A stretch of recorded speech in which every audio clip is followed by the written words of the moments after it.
P ഭാസ്കരനും Ramu കാര്യാട്ടും ചേർന്ന് സംവിധാനം ചെയ്ത 1954 റിലീസായ നീലക്കുയിൽ നാടകമായി അരങ്ങത്തെത്തി. സത്യൻ മാഷും മിസ് കുമാരിയും ചേർന്ന് അനശ്വരമാക്കിയ ചലച്ചിത്രത്തെ പുതുതലമുറയാണ് നാടകമാക്കി അരങ്ങിൽ അവതരിപ്പിച്ചത്.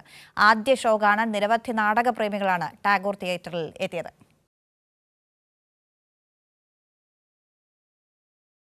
മികച്ച രണ്ടാമത്തെ ചിത്രത്തിനുള്ള നാഷണൽ അവാർഡ് നേടുന്ന ആദ്യ ദക്ഷിണേന്ത്യൻ സിനിമയായിരുന്നു നീലക്കുയിൽ. ഇത് നാടകമായി വീണ്ടും അരങ്ങത്തെത്തി. ശ്രീധരൻ മാഷും നീലിയും വീണ്ടും കാണികളുടെ മുന്നിൽ. തിയേറ്റർ ഓൺ ടുഡേയുടെ ബാനറിൽ RS മധുവിന്റെ രചനയിൽ ചലച്ചിത്ര സംവിധായകൻ CV പ്രേംകുമാറാണ് നാടകം സംവിധാനം ചെയ്തത്. നീലക്കുയിലിൻ്റെ സാമൂഹ്യ പ്രസക്തി ഇന്നും നിലനിൽക്കുന്നു. കേരളത്തിൻ്റെ അങ്ങോളം ഇങ്ങോളം നല്ല പ്രതികരണമാണ് കിട്ടിക്കൊണ്ടിരിക്കുന്നത്.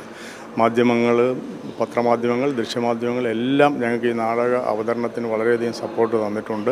ഇപ്പോൾ വീണ്ടും ആളുകൾ നാടകത്തിലേക്ക് തിരികെ വരുന്നുണ്ട്. നല്ല രീതിയിൽ നാടകം ഒരു അടിസ്ഥാനമാണ്. എല്ലാ കലാ രൂപങ്ങൾക്കും അതിൻ്റേതായ പ്രാധാന്യമുണ്ട്. അപ്പം നാടകം നമ്മൾ പ്രേക്ഷകരുമായിട്ട് ഡയറക്റ്റായിട്ട് മുഖാമുഖം സംവദിക്കുന്നതാണ്. സിനിമ അതുപോലെയല്ലല്ലോ. അപ്പോൾ ഇവിടെ തിരുത്തലുകൾ പറ്റില്ല. ശ്രീധരൻ മാഷിനെ ഫോട്ടോ ജേർണലിസ്റ്റ് ജിതേഷ് ദാമോദറും നീലിയെ നർത്തകി സിതാര ബാലകൃഷ്ണനും അവതരിപ്പിച്ചു. മറ്റു കഥാപാത്രങ്ങൾക്ക് വഞ്ചിയൂർ പ്രവീൺകുമാർ, സജനചന്ദ്രൻ, മഞ്ജിത്ത്, രജുല മോഹൻ, ശ്രീലക്ഷ്മി, ശങ്കരൻകുട്ടി നായർ, മാസ്റ്റർ കാശിനാഥൻ എന്നിവരാണ് അരങ്ങിൽ ജീവൻ പകർന്നത്. കൈരളി ന്യൂസ്, തിരുവനന്തപുരം.